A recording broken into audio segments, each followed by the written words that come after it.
So, hello everybody. Today we will be learning what is meant by trade and what are the aids to trade. हम लोग बहुत आम तरीके में हर रोज की डेली रूटीन में लैंग्वेज में ट्रेड ये शब्द को यूज करते हैं, लेकिन हम लोगों को ट्रेड का मतलब इतना अच्छे से नहीं पता. So in this presentation, in this video, in this lecture we will be understanding what is mean by trade. तो ट्रेड को अगर हम लोग जनरल लैंग्वेज में पढ़ने की कोशिश करें, सो it is the integral part of commerce, inseparable part of commerce, which includes buying and selling of goods and services.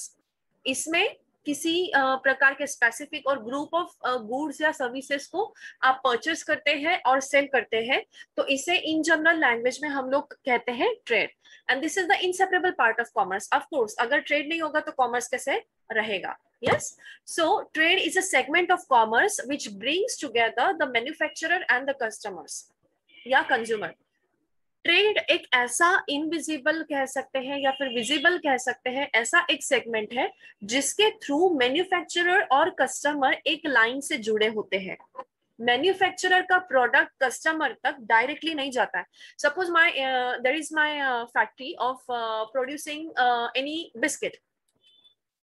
जब मेरा मशीन का एंड में वो मैन्युफैक्चर किया हुआ पैकेज बनाया हुआ वो बिस्किट का पैकेट निकलता है, क्या वहां पे कस्टमर खड़ा रहता है? क्या नहीं, वहां पे कस्टमर नहीं खड़ा रहता है. So that is just the process of manufacturing the biscuit.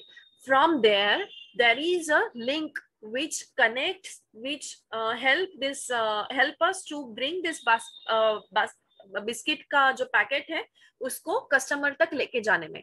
And this link is called as the trade, जिसमें कोई इंटरमीडिएट पर्सन आपसे वो होलसेल में परचेस करेगा और फिर थर्ड पार्टी को या फिर डायरेक्ट कस्टमर को उसे सेल करेगा. So it is the link which connects the manufacturer and the customer. Otherwise there will be no trade. Now let us have a look what are the classifications of the trade. किस हिसाब से trade को classify किया जाता है? Actually जब हम लोग ये क्लासिफिकेशन पढ़ेंगे तो हमारा ट्रेड ये शब्द को जानने का या फिर ट्रेड को समझने का जो दायरा है वो अच्छे से बन जाएगा. सो बेसिकली ट्रेड को हम लोग दो हिस्सों में डिवाइड करते हैं या फिर क्लासिफाई करते हैं. एक होता है इंटरनल ट्रेड और एक एक्सटर्नल ट्रेड. तो चलिए सबसे पहले हम लोग इंटरनल ट्रेड के बारे में पढ़ते हैं. So internal trade is buying and selling of goods या services within the geographical boundaries of the country. इसे हम लोग इंटर ट्रेड भी कहते हैं. सो किसी कंट्री के जोग्राफिकल बाउंड्री में ही अगर बाइंग और सेलिंग हो रहा है, by the way here is only buying and selling, right? There is no manufacturing. Yes, so इसके डेफिनेशन में मैन्युफैक्चरिंग ये शब्द नहीं है, इसमें सिर्फ बाइंग एंड सेलिंग लिखा है, because trade is related to buying and selling only. Even if you go back, so the trade is this is the segment. अगर आप दूसरा लाइन पढ़ेंगे, so it includes buying and selling of goods and services and not the manufacturing of the same.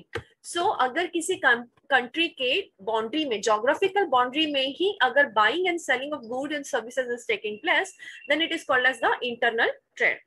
Now it is also known as home trade और domestic trade, क्योंकि home territory में या domestic territory में ही ये जो पूरा process है buying and selling का, इट इज टेकिंग प्लेस.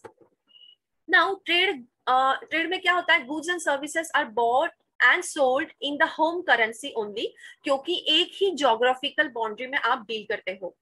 अगर ये आप दूसरी कंट्री के जोग्राफिकल बाउंड्रीज के साथ ट्रेड कर रहे हो, तो ऐसे सिनेरियो में it will become the external trade that we are going to study later on, और उसमें दो करेंसीज आ सकती है. बट क्योंकि हम लोग एक ही कंट्री के अंदर जोग्राफिकल बाउंड्री के अंदर ट्रेड कर रहे हैं, इसीलिए हमारा ट्रेड हमेशा सिंक करेंसी में. Now this internal trade can be again classified into two, जिसे हम लोग ने थोड़े टाइम पहले देखा था, that is wholesale and the retailer. Now what is mean by wholesale trade? जब आप बल्क में परचेस करते हो एंड बल्क में सेल करते हो, या फिर प्रोड्यूस कर रहे हो और उसको आप बल्क से एक हाथ से ले रहे हो और बल्क से उसको दूसरे हाथ से दे रहे हो, it is called as the wholesale trade, जहां पे सिर्फ होलसेल में ही, बल्क में ही प्रोडक्ट्स या सर्विसेज हम लोग परचेस कर सकते हैं. The next level of trade जब हम लोग उसको नीचे लेके जाते हैं कस्टमर लाइन तक, तो दूसरे लेवल पे आता है retail trade, where retailers purchase the business और the goods and services in the bulk, और वो इंडिविजुअल कस्टमर को रिटेल भाव में या रिटेल रेट में उसको डिस्ट्रीब्यूट करते हैं, देते हैं. So the chain of this trade actually goes from manufacturer से wholesaler, wholesaler से retailer, and then retailer से customer. So there are these two in between participants of the trade, wholesaler and the retailer. और इसी से ही ये trade का एक line complete होता है. Now, when we are talking about the external trade, it is all about buying and selling the goods and services beyond the geographical boundaries of the country. Beyond the geographical boundary of the country. अगर आप country के बाहर trade कर रहे हो तो of course इसमें 2 या फिर 2 से ज्यादा कंट्रीज पार्टिसिपेट करेगी ट्रेड में. अगर आप कंट्री के बाहर इसको लेके जा रहे हो, आपका ट्रेड अगर कंट्री के बाहर है, so there may be the possibilities कि आपका ट्रेड होम करेंसी में ही हो, ऐसा जरूरी नहीं है. You might have to deal with the foreign currency और करेंसीज एज वेल. सो ये जो मार्केट होता है एक्सटर्नल मार्केट, एक्सटर्नल ट्रेड का market, that is comparative to the internal trade काफी बड़ा होता है. और इसमें 3 प्रकार के टाइप्स होते हैं, जो कि हम लोगों ने पहले भी देखा था, एक्सपोर्ट, इंपोर्ट और इंट्रीपोर्ट. यस, एक्सपोर्ट, इंपोर्ट और इंट्रीपोर्ट. सो एक्सपोर्ट इज बेसिकली जो भी आपके होम कंट्री में, डोमेस्टिक टेरिटोरी में, जोग्राफिकल टेरिटोरी में या फिर जोग्राफिकल बाउंड्री में प्रोड्यूस हो रहा है, you are trading it outside, आप उसको बाहर सेल आउट कर रहे हो. इंपोर्ट में क्या होता है, you are purchasing something from outside of the country territory. And entrepot में you are purchasing from outside and without bringing it into the territory of the country, you are directly exporting it to the another country. So this is called as intra-port trade. That these 3 concepts we have already studied with examples, so we won't be taking much time in explaining ये तीनों concept. इसके बाद में हम लोग देखते हैं what is mean by aids to trade. This is very important topic, aids to trade. बहुत बार हम लोग सुनते हैं aids to trade, aids to trade. Now what is mean by aids? Can anybody say? आपको क्या लगता है एड्स का मतलब क्या होता है? बहुत बार हम लोग कॉमनली बोलते हैं ना, फर्स्ट एड बॉक्स होना चाहिए घर पे, कुछ लग गया अभी फर्स्ट एड करने के लिए है क्या घर पे कुछ. So what do you mean by add? What do you think, what is mean by add? AIDS or AID? First step in trade. Just a minute. One by one, yes. First step in trade. Okay. और कोई कुछ share करना चाहता था? Ma'am treatment और recovery. हाँ, so when we are talking about the medical terminology, aid का मतलब होता है फर्स्ट ऐसा कोई भी प्रिलिमिनरी प्रोसेस जिससे आप वो जो आपका जख्म है या फिर जो आपका एलिमेंट है वो थोड़े टाइम के लिए तो भी आप हील कर पाओ, या you can stop bleeding it from, या फिर एज अ सिमिलर थिंग. जब आप एड के बारे में बात करो तो यहाँ पे तो कोई जख्म नहीं है, यहाँ पे ना कोई घाव है ना कोई मेडिकेशन है. So what is mean by aid to trade? आपको क्या लगता है क्या हो सकता है इसमें? एनी गेसिंग?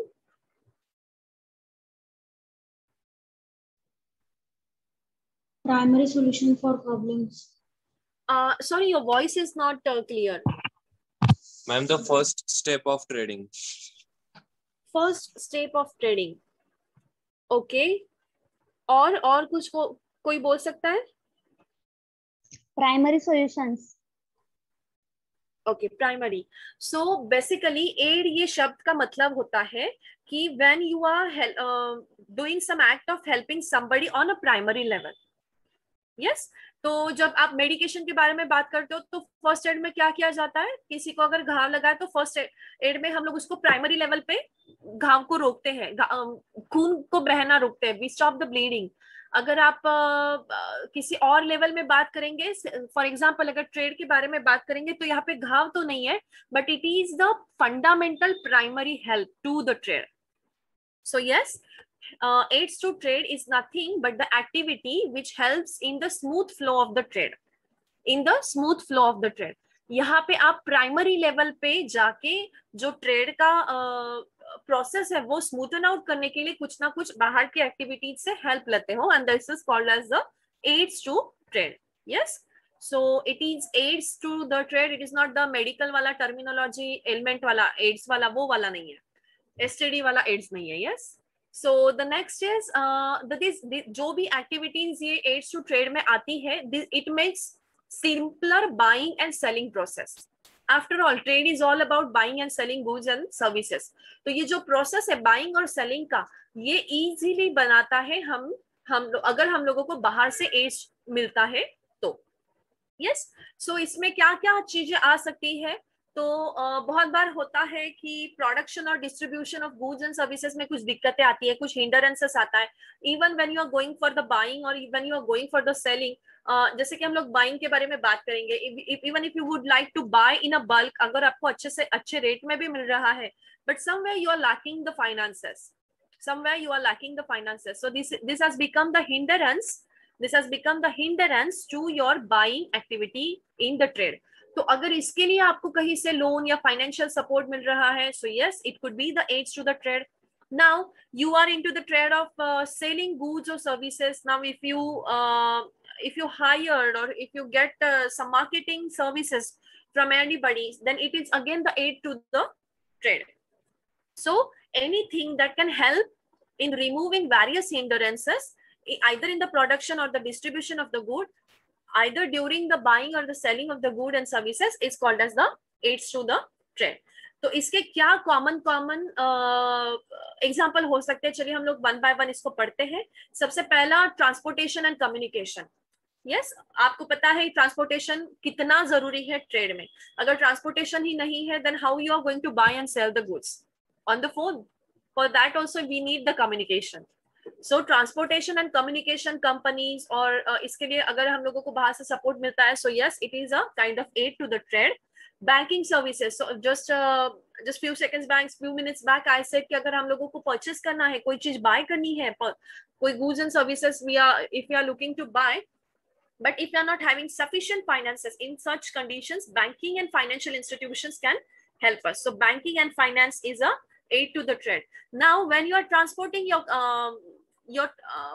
goods or the services, or when you are storing your goods, in case of fire or loss of the theft, so you need your goods to be secured. Well. So here insurance services helps you. So yes, insurance is again aid to the trade.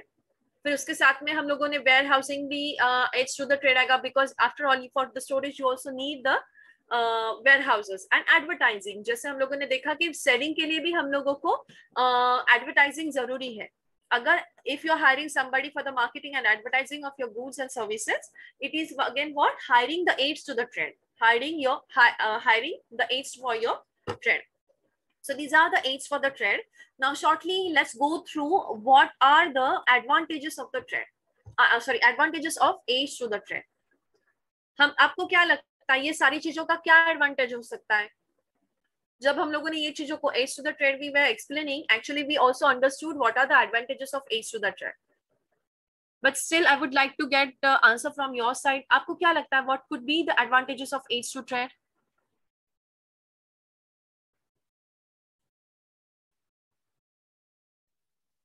Ma'am, there is a assurance that the trade would be completed. Like if we have got the insurance of the trade or the goods which we are purchasing, so that there is an assurity that if some mishap happens, so the recovery would be given to us. Yes, so हम लोग उसको trade होगा ऐसा नहीं बोल सकते, but yes it could be like कुछ calamities आ जाती है, कुछ अनफॉर्चुनेट इवेंट्स होते हैं, in that case we are secured. Yes, this is one of the advantage of having aids to the trade. What else it could be? Let me go to the previous slide. तो ये सारे common aids हैं जो हम लोगों को trade में help करते हैं. Now looking at each and every common aid, you could understand what could be the advantage of it. Ma'am, for official purpose, aids of. For wholesale purpose, I didn't get you. Ma'am, for official purpose, aids to trade is helpful. हाँ, finances के लिए हम लोगों को help मिल सकती है. Yes ma'am, we can trade even having low capital with the help of banking and financing. Yes, with the financial services from the banking and financial institution, we can trade on a larger scale. Yes, that is true. So in short, हम लोग हमारा trading का scope बढ़ा सकते हैं, scale बढ़ा सकते हैं, बड़े पैमाने पे हम लोग ट्रेड कर सकते हैं. Yes, very true, good. और क्या लगता है?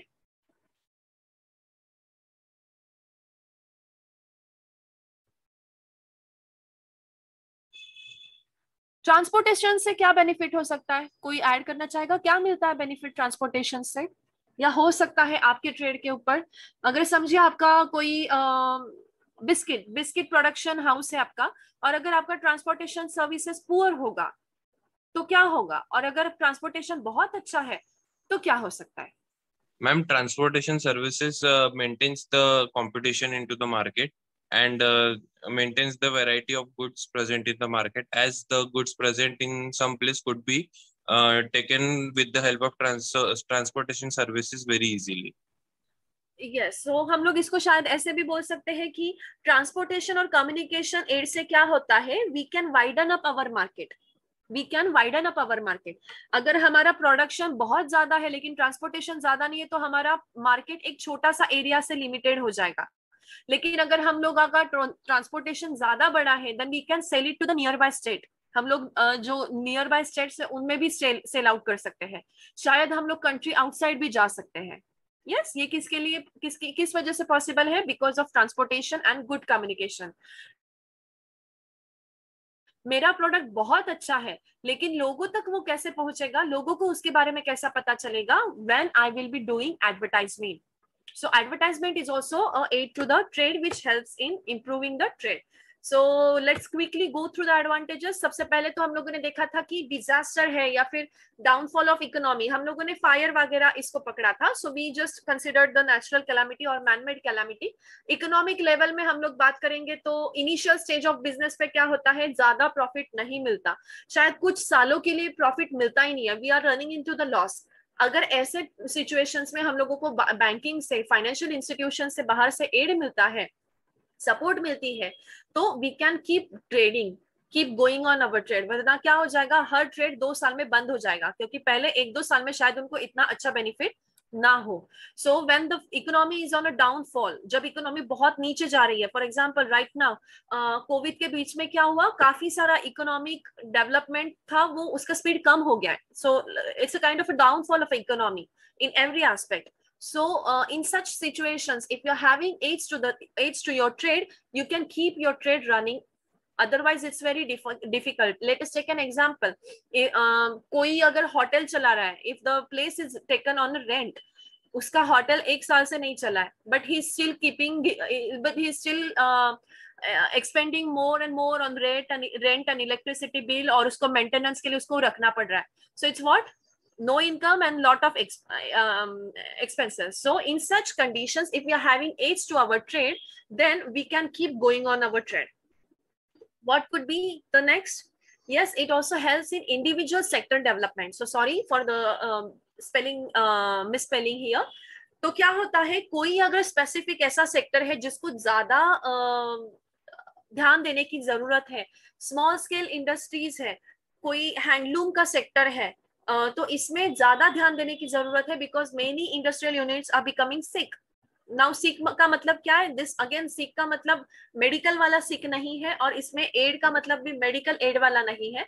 So the units are not working well on the maximum efficiency, और they are not able to make out the profits. So in such case कोई स्पेसिफिक इंडिविजुअल सेक्टर के development के लिए भी ये जो एड्स टू ट्रेड होते हैं ये बहुत इंपॉर्टेंट होता है.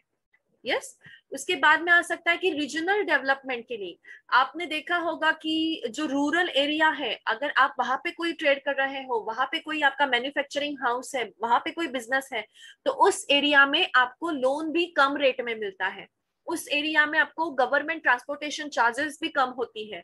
उस एरिया में आपको गवर्नमेंट की तरफ से बहुत सारा हम लोग बोलेंगे कि एक सपोर्ट दिया जाता है. So this is aid to the trade for maintaining the regional development, so that the rural area will also develop in hands with that of the urban area. So it helps in maintaining the regional development. और जैसे कि हम लोगों ने थोड़े time पहले देखा कि सिक इंडस्ट्रीज को एक सस्टेन करने के लिए भी इससे सहायता मिलती है. It also helps in manufacturing and advertisement and product development. Otherwise what happen, जो भी प्रोडक्ट तैयार कर रहे हैं वो बेचने में ही हम लोगों का जा रहा है. But if we are having aids to the trade, अगर किसी कंट्री में अपडेटेड टेक्नोलॉजी यूज करने के लिए बाहर उनसे कुछ हम लोग बोलते हैं फाइनेंशियल सपोर्ट मिल रहा है, टेक्निकल सपोर्ट मिल रहा है, so in such condition in the trade we can improve the manufacturing process. Manufacturing process is one of the side of the trade. अगर आपको ऐसा सहायता मिल रहा है, so you can work more on your advertisement or developing your product itself. Yes, तो ये चीजों पे ध्यान आपका तभी जाएगा when you are having enough fund with you, enough time to expend it on such activities. And if we are getting aids to look after manufacturing or advancement of the manufacturing, advertisement and the product development, then it will be much easier for the company, or it will be much easier for the trader to keep expanding the product line and the market line. Now ये तो रह गया advantages. क्या इसके कुछ disadvantages भी हो सकते हैं? Yes, because every coin has two sides. So yes, there are some disadvantages of aids to trade. Now what are they? It increases the dependency. The very first thing is it increases the dependency. The more and more aids are given to a specific line of the business, they become more and more dependent on the aids. वो खुद का हाथ पैर मारने की कोशिश ही नहीं करते. So it increases the dependency of the industry or the sector. Again, there are more possibilities of the corruption. बहुत सारा एक loophole मिल जाता है corruption के लिए. Because कोई भी एड आपको डायरेक्टली ऐसे दुकान में जाके आपने पैसे दिया, आपने डिमांड किया और आपको एड मिल गया, ऐसा नहीं होता है. That is the first aid मिलता है, ट्रेड वाला एड नहीं मिलता है. Yes, so you have to go through the process when number of people, number of legal levels gets in between, और इसमें बहुत सारा करप्शन का बात भी होता है. So the next thing is political और economic pressure भी बहुत ज़्यादा होता है. For example, subsidies मिलवाने के लिए. So subsidy is what? Aid to the trade. So to get specific subsidy, many political leaders are influenced. Many economic pressure, many times economic pressure has been given to all those people, officials who are in line either to make corruption or either to वो जो भी उनका subsidy है वो sign करवाया जाए इसलिए. So there is a lot of political and economic pressure if aids to trade continues to go on. और उसके साथ ही कुछ इंफ्रास्ट्रक्चर प्रोजेक्ट्स जो होती है जिसमें एम्प्लॉई को ज्यादा बेनिफिट देना चाहिए, लेकिन अनफॉर्चुनेटली क्या होता है, एम्प्लॉयर्स को ज्यादा बेनिफिट हो जाता है, या फिर मिडल मैन को भी बहुत बार बेनिफिट हो जाता है. जैसे कि हमारा जलगांव का घरकुल घोटाला आपको पता होगा. सो बहुत बार एंड का जो पार्टिसिपेंट होता है, जो बेनिफिशियरी होता है, उसको बहुत बार उसका फायदा मिलता ही नहीं है. वो सिर्फ पते के लिए, वो सिर्फ एक पेपर वर्क के लिए रह जाता है, बाकी बीच वाले लोग इसको यूटिलाइज कर लेते हैं. सो द नेक्स्ट इज कुछ प्रोजेक्ट्स जिसमें ज्यादा कॉस्टिंग नहीं होता, जिसका ज्यादा खर्चा नहीं होता, कभी कभी उसको भी बढ़ा चढ़ा के बताया जाता है and they become more costly. Now these are the disadvantages of aids to trade, but it doesn't mean aids to trade has to be stopped. It doesn't mean aids to the trade has to be stopped. Looking after the each and every disadvantage of the aid to trade, you may have realized कि ये सारी चीजें हम लोग रोक सकते हैं if there is a more transparency in the process, if there are more जैसे हम लोग बोलेंगे कि matured या फिर more leader, true leaders अगर ये पूरी hierarchy में होंगे, then aids to the trade can really be the aids to the trade. In that scenario, the aids to the trade can really be the aids to the trade.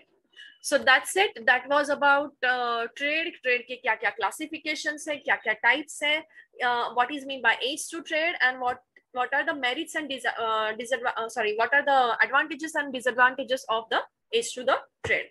Now in next lecture we are going to study about the internal and external environment and what are the factors that influences any business or any corporate entity in the stream of internal environment as well as in the stream of external environment.